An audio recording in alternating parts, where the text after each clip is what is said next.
आहुति जी, जो छोटे छोटे गुट खड़े हैं चुनावों में, क्या इससे भाजपा को कोई अंतर पड़ेगा, कोई नुकसान होगा वोटों का? धन्यवाद चित्रभानु जी। देखिए, हर वर्ष जी जब प्रत्येक चुनाव में जब कभी भी चुनाव होते हैं, बहुत से लोग निर्दलीय के तौर पर, कुछ पार्टियों के आधार पर, कुछ निर्दलीय तौर पर चुनाव लड़ते हैं। लेकिन चित्रभानु जी, मैं आपको एक बात बताऊं, इसका भारतीय जनता पार्टी के जो भी यहाँ के हमारे कैंडिडेट हैं उन पर किसी प्रकार का कोई फर्क नहीं पड़ने वाला, क्योंकि माननीय मोदी जी ने संसद के अंदर संविधान का सबसे बड़ा मंदिर लोकतंत्र का हमारा संसद भवन है, उसमें कहा था भाजपा 370 और एनडीए 400 पार। तो मैं कहूँगा ये किसी प्रकार का कोई अंतर या फर्क पड़ने वाला नहीं है इन छोटे छोटे जो कैंडिडेट खड़े हैं, चाहे वो किसी पार्टी से जुड़े हैं, चाहे वो निर्दलीय के तौर पर लड़ते हैं। जी धन्यवाद। हमारे साथ भाजपा के जिला उपाध्यक्ष हैं, आइए उनसे बात करते हैं। आहुति जी, जो छोटे छोटे गुट कहते हैं कि आप हमें वोट दो, वोट मोदी जी को जाएगा, लोगों को भ्रमित करते हैं, क्या कहेंगे? चित्रभानु जी, ऐसा कुछ नहीं है।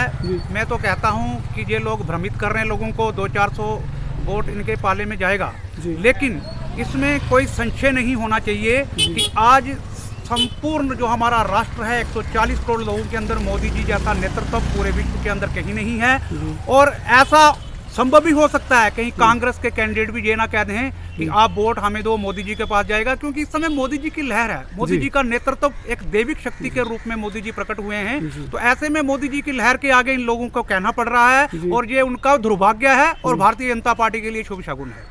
अच्छा, आपका कहना है कि उनके वोटों से भाजपा को कोई फर्क नहीं पड़ेगा? किसी प्रकार का कोई फर्क नहीं पड़ेगा। हमारी जो लीडें होंगी, जहां भी हमारे कैंडिडेट हैं जीतेंगे, वो लाखों की तादाद में वोट उनके साथ लीड लेकर जीतेंगे। इसमें 200-400-500 या ये पुछल्ले जो हमारे उम्मीदवार हैं जो निर्दलीय तौर पर लड़ रहे हैं, कौन, उनका कोई असर नहीं पड़ने वाला।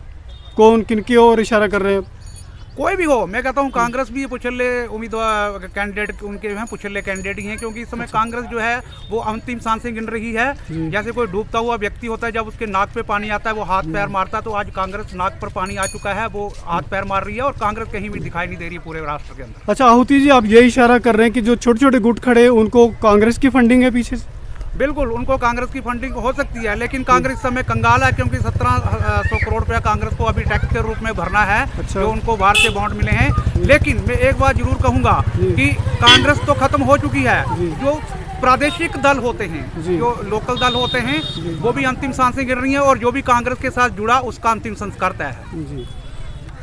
ये थी हमारी चुनाव चर्चा। भारतीय जनता पार्टी के नेता अगली खिसकड़ी में फिर मिलेंगे। नमस्कार, जय हिंद, धन्यवाद।